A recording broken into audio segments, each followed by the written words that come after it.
Hey, so I would like to launch a series. It's going to be on leadership, just simple things that I've learned over time that have really helped me to become better at handling my day to day life, handling big projects, small projects.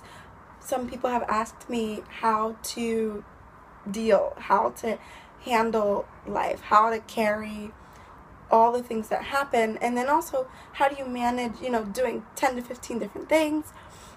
They also asked for practical uses, practical ways to kind of see how things work, to see how I do my day to day.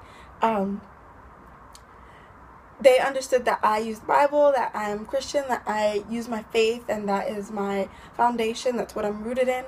But they wanted to know some more practical tips. So today I'm going to call it Keep It Simple. Keep it simple. So today I will just discuss something that really helps me is to keep it simple. Establish your non-negotiables for the day and for the week, for the month, and also for your life. What do I mean by that?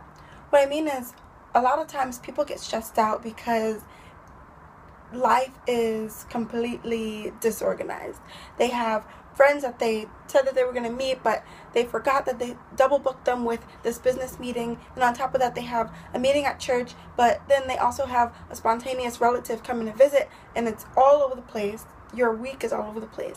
And then in your day, you wake up in the morning, and aside from a schedule that is put in place for you at school or work, everything in your day is all over the place. So you have a phone call meeting at 2, and then you have to meet someone for lunch at 6, but then someone just got sick today and you told them that you meet them at 6:15, and then you forgot that you had that 6 o'clock meeting. And then on top of that, if you are doing different projects, you have to write your book, but then you have to send that email that you told the person that you were going to send. Then your mom's like, oh, why haven't you called me? And then on top of that, you may have a relationship or just a friend that needs you. So just from the moment you wake up, your day is a huge mess. So what happens is, normally we are humans and we adapt. So we try to figure it out. We're just like, you know what, my day's crazy. I don't know what's happening, but I'm just going to push forward. I am strong. I can make it through this. I'm just going to push forward. And what happens is we push forward. But the thing about it is we push forward today, let's say, but then we also push forward tomorrow. And then we push forward this whole entire week. And then we push forward this whole entire month. What happens is we never get any better at handling any of the things that are going on. We never get any better at keeping things in track. We have schedules that we start January 1st, and then the schedule is completely covered in dust under a bookshelf somewhere by, January 14th. So what happens is we try to do our best. And yes, we double and triple book people. Yes, we, forget that we were supposed to meet someone. Yes, we forget that we were supposed to do that, and then that homework assignment is late, and then your boss is upset with you because the proposal was supposed to be on their desk at Monday, but you got sick, and then it's just, everything is a mess. And what I've learned is that when you are disorganized, when everything is a mess in one area of your life, when everything is a mess on Monday, if you don't do anything about it, everything is going to be a mess on Tuesday. If you don't do anything about that, everything is going to be a mess on Wednesday. Not just is your Wednesday a mess, but you still have Monday and Tuesday's mess to kind of sort through on Wednesday. By the time you get to Friday, you have 5 days worth of things that are totally just ridiculous. You have 5 days worth of stress, 5 days worth of worry, 5 days worth of missed phone calls, missed meetings, missed emails, missed text messages that you need to get back to. And then on the weekend, when you should be resting, you can't rest because you have to deal with the 5 days worth of stuff. Chances are, if you try to deal with 5 days worth of stress in a 2-day weekend, you won't be able to finish it. And then what happens? Well, then Monday comes up again. What do we do with Monday? I believe the reason why Monday gets such a bad rap is because people haven't dealt with the things that they need to deal with up until the point where you get to Monday. So when Monday begins, you're carrying however much time has passed, you're carrying all that stress with you onto Monday. And people are like, oh, Monday. Monday's not bad. Monday is a day. Monday is another set of 24 hours. The problem with Monday is what you're carrying into Monday. So with that said, I just like to encourage you, keep it simple. Let me give you an example.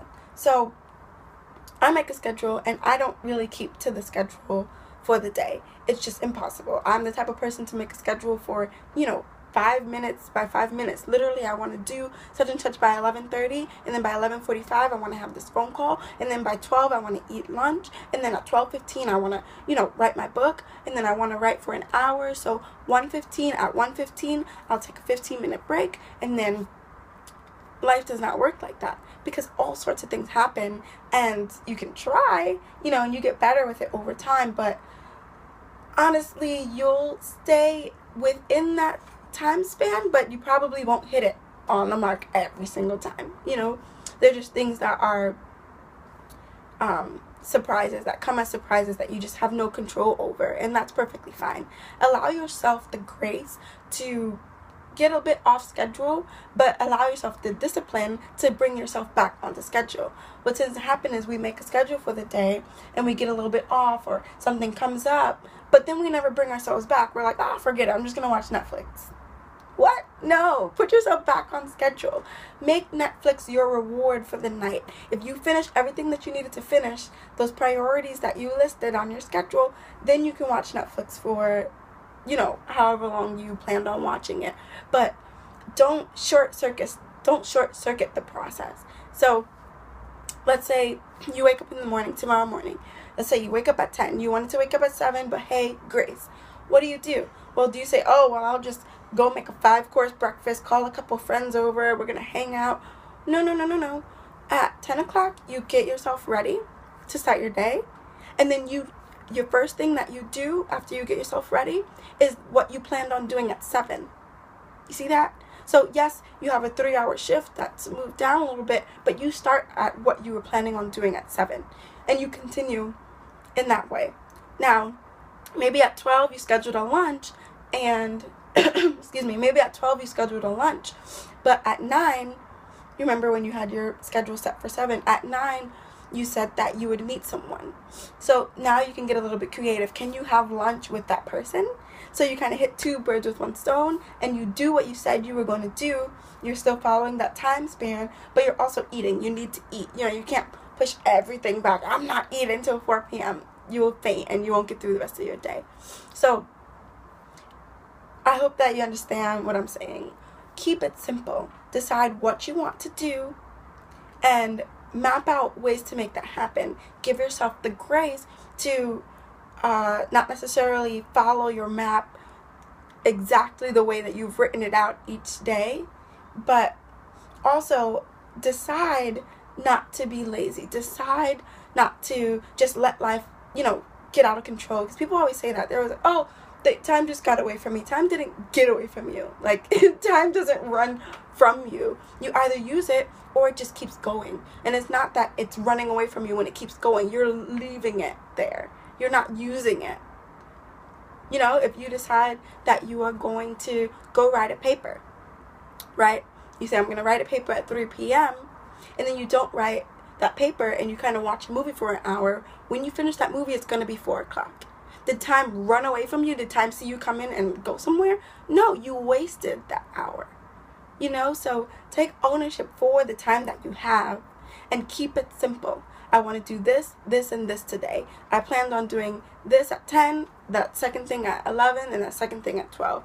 If it so happens that you don't finish it until 2, it's all right. It's fine. It's not the end of the world. At least you finished it.